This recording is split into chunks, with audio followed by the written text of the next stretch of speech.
আতঙ্ক তাড়া করে বেড়াচ্ছে গ্রামবাসীর। গত 5ই জানুয়ারি শুক্রবার কাকভোরে উত্তর চব্বিশ পরগনা জেলার বসিরহাট মহকুমার সন্দেশখালী বিধানসভার অন্তর্গত ন্যাসহাট থানার সরবেরিয়া শেখ শাহজাহানের বাড়িতে হানা দিয়েছিল ইডি কর্তারা।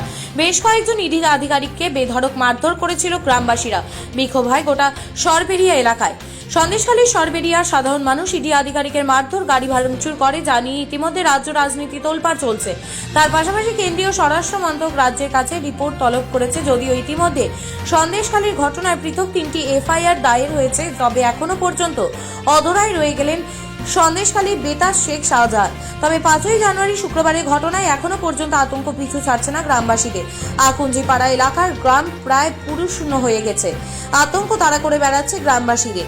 যদিও গোটা ঘটনার দিকে নজর রেখেছেন বসিরহাট পুলিশ জেলার আধিকারিকরা। তার পাশাপাশি আকুঞ্জিপাড়া এলাকার সহ গোটা সরবেরিয়া এলাকায় মোতায়েন রয়েছে বিশাল পুলিশ বাহিনী। শুরু হয়েছে নাকা চেকিং। শেখ শাহজাহান অধরা তারা বলছে বারবার, তারা তো এসছিল তাকে জবাবে।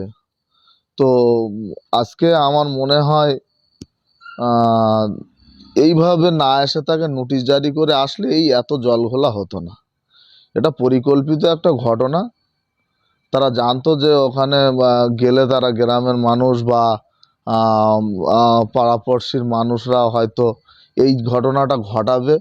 কারণ এটা পরিকল্পিত। এই কারণে বলছে, তার দুদিন আগে যে ঘটনা, যে বক্তব্য বিরোধী দলনেতারা দিয়েছেন বসিরহাট থেকে, আর তার পেছনে এইটা যে পরিকল্পিত নয় তার সেটা উড়িয়ে দেওয়া যাচ্ছে না। আর যে কথাটা বারবার বলছেন যে অধরা, বিষয়টা সম্পূর্ণ আইনের ওপরে আমরা আস্থা রেখেছি। আর নিশ্চয়ই আমি মনে করি তিনিও তার জায়গা থেকে আইনিভাবে এগিয়ে এর থেকে বেরিয়ে আসার চেষ্টা করবে।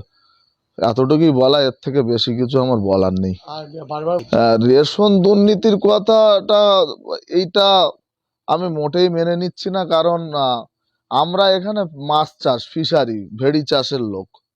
এখানে আমাদের বছরে 2-3 বার করে প্লাবিত হয়ে যায়। আইলা, আমফান, ইয়াস, বিভিন্ন রকম ঝড় আমাদের ওপর থেকে গেছে। তার ওপরে থেকে যারা এই পেশাটায় কাজ করে তাদের অবস্থাও খুব খারাপ, মানে খুব ভালো জায়গায় নেই ফিশারি ব্যবসা। তারপরেও এখানে যে দুর্নীতির কথা শেখ শাহজাহানকে বলা হচ্ছে বারবার, আমি দায়িত্ব সহকারে বলতে পারি, এই ধরনের কোন রকম রেশন কল, চাল কল থেকে আরম্ভ করে বা আমাদের পুরো পরিবারের কোনো সদস্য কোনো রকম ভাবে যে কেউ একজন রেশনের সাধারণ গ্রাম্য ডিলিয়ারও আমাদের পরিবারের কেউ নেই। অতএব এই কথাটা আমি মনে করি পুরো ভিত্তিহীন। এটা এরকমটা হতেই পারে না। অবশ্যই আসতো সেটা শুভেন্দু অধিকারীকে জিজ্ঞাসা করলেও সেও স্বীকার করতে বাধ্য হবে। এখন নাও করতে পারে, কারণ এখন ওই দলে যাওয়ার পরে তৃণমূল দল যে করতো সেটাও অস্বীকার করছে। অতএব না স্বীকার করতে পারে, কিন্তু এখানে আসতো যখন এই দলে ছিল, একই সহকর্মী হিসাবে ভাইয়ের সঙ্গে কাজ করেছে একসঙ্গে। তারপরে একসঙ্গে ওঠা বসা, একই জায়গায় একই টেবিলে খাওয়া দাওয়া, এরকম সব রকম পরিবেশ পরিস্থিতি ছিল।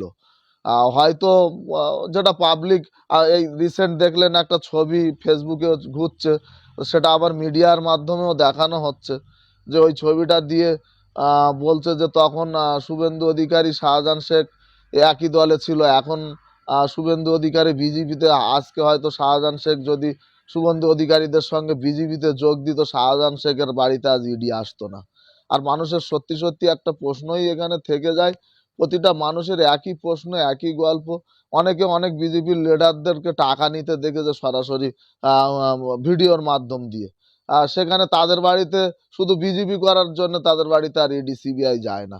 এখানে একটা পক্ষপাতিত্ব রাজনীতি এখানে চলছে বলে মনে করি। তারপরেও বলবো, যে ঘটনা ঘটেছে এই ঘটনা না ঘটলে ভালো হতো। আমরা আইনের ঊর্ধ্বে কেউ নয়, আইনের প্রতি এখনো আস্থা রেখেছি। নিশ্চয়ই শেখ শাহজাহান আইনের দ্বারস্থ হবে এবং আইনের উপর আস্থা রেখে তার নিশ্চয়ই আইনির ব্যবস্থা নিয়ে বা আইনিভাবে প্রমাণিত হয়ে তিনি এই জায়গা থেকে রিলিজ হবেন বলে মনে করি। আতঙ্ক তো থাকবেই। দেখুন, এই ধরনের ঘটনা আমরা গ্রাম বাংলার মানুষ আমরা কোনোদিনই দেখিনি। ইডি সিবিআই আমরা মানে মোটামুটি টিভিতে দেখেছি যে ইডি সিবিআই, তা যখন আমার গ্রামে ইডি সিবিআই, গ্রামের মানুষ তো আতঙ্কই থাকবে। আমরাও পারিবারিকভাবে খুবই আতঙ্কিত।